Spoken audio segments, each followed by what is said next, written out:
Hello বন্ধুরা, কেমন আছো তোমরা সবাই? আশা করি অনেক অনেক ভালোই আছো। আর তোমাদের ভালোবাসায় আমিও অনেক ভালো আছি, কারণ তোমরা আমাকে যে পরিমাণে ভালোবাসা দিয়েছো এবং সাপোর্ট দিয়েছো তা আমি কোনোদিন ভুলতে পারবো না। তাই তোমাদেরকে মজা দেওয়ার জন্য আবারও একটি নতুন গল্প নিয়ে হাজির হলাম। গল্পটি শোনার মতো, আশা করি তোমাদের দাঁড়িয়ে যাবে এবং তোমরা হাতের কাজ করতে সবাই হেডফোন নিয়ে বসে যাও।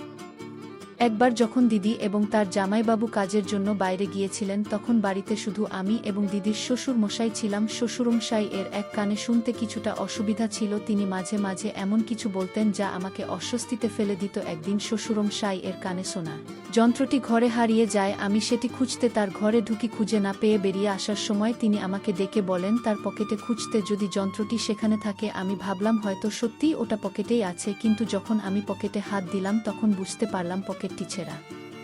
এই অপ্রত্যাশিত পরিস্থিতি আমাকে কিছুটা অস্বস্তিতে ফেলে আমি কি করব বুঝতে পারছিলাম না। তারপর শ্বশুরমশাই আমাকে সেখানেই, আমি রাধিকা ছোট থেকেই আশ্রমে বেড়ে উঠেছি, কিন্তু আমি দেখতে অনেক সুন্দর ছিলাম। আমার বয়স কম হলেও আমাকে দেখতে বড়দের মতো লাগে। জানি না কেন আমি কম বয়সে এমন হয়েছি। আমার মা বাবা কেউ নেই, তাই আশ্রমই ছিল আমার সব। সেখানেই ডাচ ক্লাস পর্যন্ত পড়াশোনা করেছি। সম্প্রতি আমি আশ্রম থেকে বের হয়ে নতুন জীবনের পথে পা দিয়েছি। গত বছর আশ্রমে কাজ করতে আসা কবিতা দিদির সঙ্গে আমার পরিচয় হয়েছিল। দিদি খুবই ভালো মনের মানুষ, সবসময় আমাকে নিজের বোনের মতো দেখতেন। যখন আমি আশ্রম ছাড়ি তখন দিদি আমাকে তার বাড়িতে নিয়ে যান। দিদির বাড়িতে গিয়ে আমি তার 7 বছর বয়সী শ্বশুর মোহনজির সঙ্গে পরিচিত হই। প্রথম দেখা থেকেই তিনি আমাকে অন্যভাবে দেখছিলেন। আমি কখনো ভাবিনি তিনি আমার সাথে এমন কিছু করবেন যা আমার জীবনকে পুরোটাই বদলে যাবে। আশ্রম ছেড়ে বের হওয়ার সময় দিদি আমাকে বললেন, রাধিকা, যদি তোমার কোনো আপত্তি না থাকে আমি তোমাকে আমার কাছে রাখতে চাই। তোমার ভবিষ্যৎ পড়াশোনার সমস্ত খরচ আমি দেখব।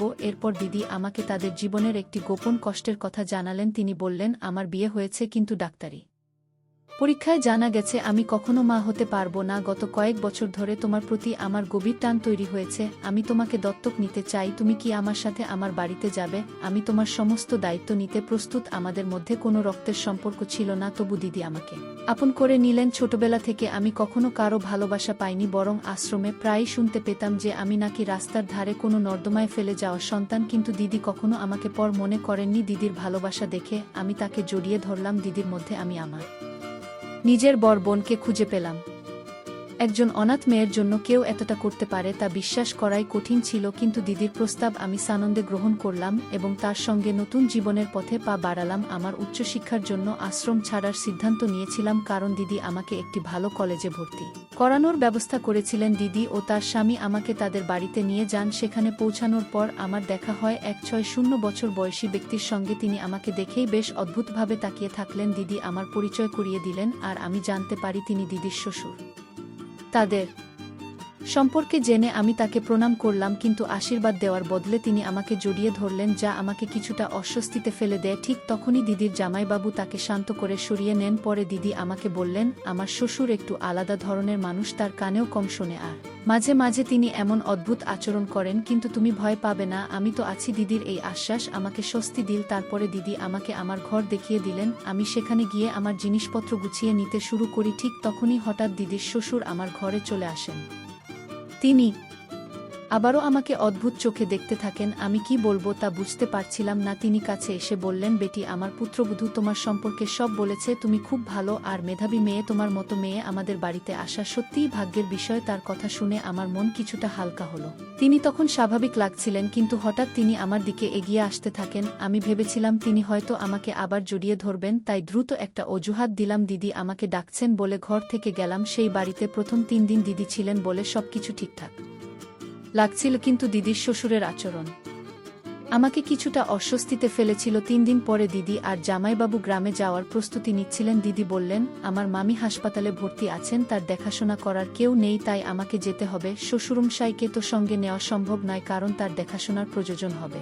রাধিকা, তুমি কয়েকদিন বাড়ির দায়িত্ব নিতে পারবে তো? দিদি খুব নম্রভাবে বলছিলেন। আমি বললাম, দিদি, এত অনুরোধ করার প্রয়োজন নেই, এটা এখন আমারও বাড়ির শ্বশুরমশাই আর বাড়ির দেখাশোনার দায়িত্ব আমি ঠিকভাবে পালন করব, তুমি নিশ্চিন্তে যাও। দিদি আমাকে আশীর্বাদ করলেন আর বললেন, তুমি খুবই বুদ্ধিমতী, তবে সুশিমসাই মাঝে মাঝে খিটখিটে মেজাজে থাকেন, তার ব্যবহার দেখে ভয় পেজো না, তাকে বোঝার চেষ্টা করো। আমি তাকে নিশ্চিন্ত করে বললাম, তুমি নিশ্চিন্তে যাও, আমি সব সামলে নেব। এরপর দিদি আর জিজাজি গ্রামে চলে গেলেন বাড়িতে। তখন আমি আর দিদির শ্বশুরমশাই ছিলাম সেই রাতে ডিনারের সময়। শ্বশুরমশাই কিছুটা অদ্ভুত আচরণ শুরু করলেন, তিনি আমার হাত থেকে খেতে চাইছিলেন। দিদি আগে থেকেই তার এ বিষয়ে সতর্ক করেছিলেন, তাই আমি ভয় না পেয়ে তার অসুস্থতাকে বুঝে নিয়ে তাকে নিজের হাতে খাওয়াতে শুরু করলাম। কিন্তু খাওয়ানোর সময় তিনি বারবার আমার হাত ধরতে বা অন্যভাবে স্পর্শ করতে চেষ্টা করছিলেন। প্রথমে আমি এড়িয়ে গেলাম, কিন্তু তৃতীয়বার এমন ঘটলে আমি রেগে গেলাম। আমার রাগ দেখে তিনি মাথা নিচু করে ফেললেন। তার কষ্ট পাওয়া মুখ দেখে মনে হলো হয়তো আমার রাগ করা উচিত হয়নি। তার অসুস্থতার জন্য তিনি নিজের আচরণ বুঝতে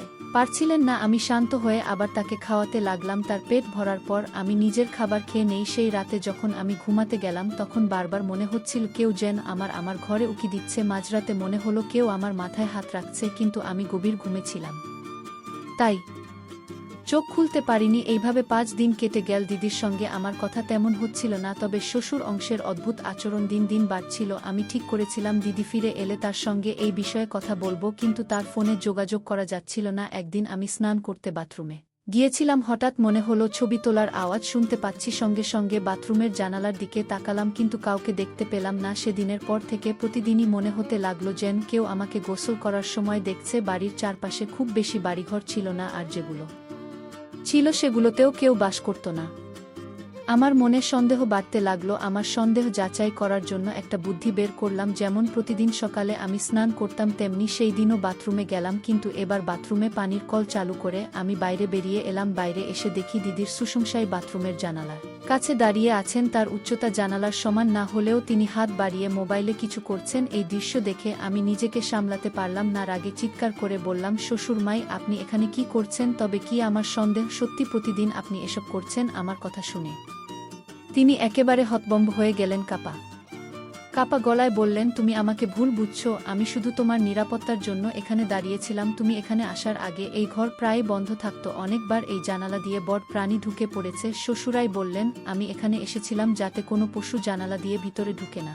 পরে যদি তোমাকে আগে বলে দিতাম তাহলে তুমি হয়তো ভয় পেতে, তাই কিছু বলিনি। তার কথা শুনে মনে হচ্ছিল তিনি মিথ্যা বলছেন। যদি এখানে সত্যিই বড় পশু আসতো তবে তিনি জানালার কাছে কিভাবে দাঁড়িয়ে থাকতে পারলেন? ধীরে ধীরে আমি তার অদ্ভুত আচরণের আসল উদ্দেশ্য বুঝতে শুরু করলাম। গিয়ে দেখলাম তার দৃষ্টি ঠিক নেই। যদিও আমার প্রচণ্ড রাগ হচ্ছিল, কিন্তু তিনি নিজের কাজের সাফাই দিতে ব্যস্ত ছিলেন। রাগে আমি সরাসরি নিজের ঘরে চলে গেলাম। ঘরে গিয়েই দিদিকে ফোন করার চেষ্টা করলাম, কিন্তু তার ফোন লাগছিল না। শ্বশুরাই এর ব্যবহার আমাকে ক্রমশ অস্থির করে তুলছিল। সেই দিন আমি সারাদিন ঘর থেকে এক পাও বাইরে বেরোলাম না, এমনকি তিনি খেয়েছেন কিনা তাও জানার চেষ্টা করিনি। রাতে হঠাৎ শ্বশুরাই আমার দরজায় কড়া নাড়তে শুরু করলেন, কিন্তু আমি দরজা খোলার সাহস করলাম না। আচমকা বাইরে থেকে দিদির গলা শোনার মতো লাগলো। তার গলা শুনে দরজা খুললাম। বাইরে গিয়ে দেখি দিদির গলার আওয়াজ আসছে শ্বশুরমশাই এর মোবাইলের স্পিকার থেকে। তিনি দিদিকে ফোন করেছিলেন এবং স্পিকারে রেখেছিলেন। আমি সঙ্গে সঙ্গে তার কাছ থেকে মোবাইল কেড়ে নিলাম এবং দিদির সঙ্গে কথা বলতে শুরু করলাম। সবকিছু খুলে বললাম দিদিকে, বিশেষ করে সকালে যা ঘটেছে। দিদি বললেন, রাধিকা তুমি অকারণে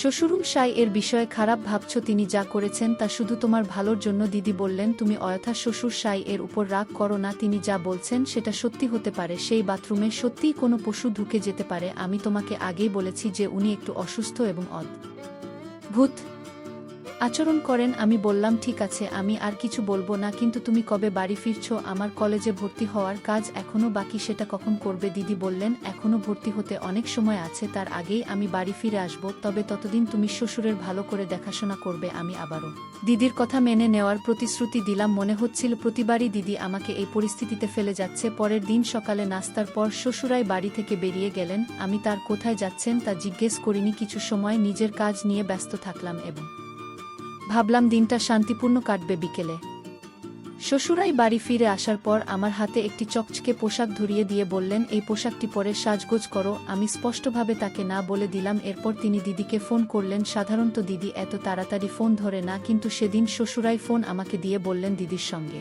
কথা বলো। ফোনে দিদির কান্নার শব্দ শুনে আমি অবাক হয়ে গেলাম। তিনি বললেন, রাধিকা, আজ মনে হচ্ছে তোমাকে বাড়িতে নিয়ে এসে আমি বড় ভুল করেছি।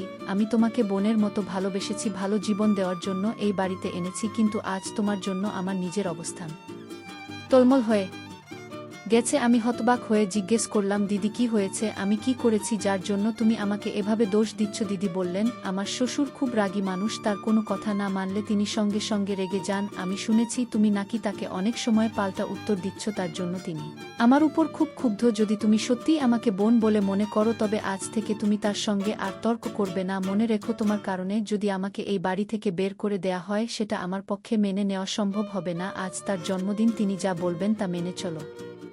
দিদির কথা শুনে আমি রাজি হলাম। তিনি আমাকে আশ্রয় দিয়েছেন, তাকে বিপদে ফেলতে চাইনি। শ্বশুর মশাই যে পোশাকটি এনেছিলেন সেটি পরে নেওয়ার সিদ্ধান্ত নিলাম। পোশাকটি আমার জন্য বেশ ছোট এবং আধুনিক ছিল। এমন ধরনের পোশাক আমি আগে কখনো পরিনি, তবে সেটি পরে আমি বেশ সুন্দর লাগছিলাম। সাজগোজ করে যখন আমি বাইরে এলাম তখন সুসংসাই এক দৃষ্টিতে আমাকে দেখে যাচ্ছিলেন। জন্মদিন উপলক্ষে আমি তার উপর রাগ করিনি, তাকে শুভেচ্ছা জানালাম। তবে তখনই কিছু অস্বাভাবিক ঘটনার আভাস পেতে শুরু করেছিলাম। শ্বশুর মশাই আমাকে জড়িয়ে ধরে বললেন, প্রতিবছর আমি ছেলে আর পুত্রবধূর সঙ্গে আমার জন্মদিন উদযাপন করি। এবছর ভেবেছিলাম হয়তো কেউ আমার জন্মদিন মনে রাখবে না, কিন্তু তুমি আমার সঙ্গে আছো তাই আমার মন ভালো হয়ে গেল। বয়স বাড়ার সঙ্গে মানুষ যেমন একটু রাগী হয়ে যায়, তেমনি অনেক বেশি আবেগপ্রবণ হয়ে ওঠে। শ্বশুরাই কখনো গম্ভীর হয়ে যেতেন, আবার কখনো বেশ আদর করতেন। তার জন্মদিনের কেক তিনি নিজেই কিনে এনেছিলেন এবং সেদিন তাকে বেশ সুন্দরভাবে পরিপাটি হয়ে সজ্জিত দেখাচ্ছিল। কেক কাটার সময় তিনি আমার হাত ধরে কেক কাটলেন। কেক কাটার পর তিনি আমাকে আবারও জড়িয়ে ধরলেন, তবে বারবার তার স্পর্শে আমি কিছুটা অস্বস্তি অনুভব করছিলাম। একাধিকবার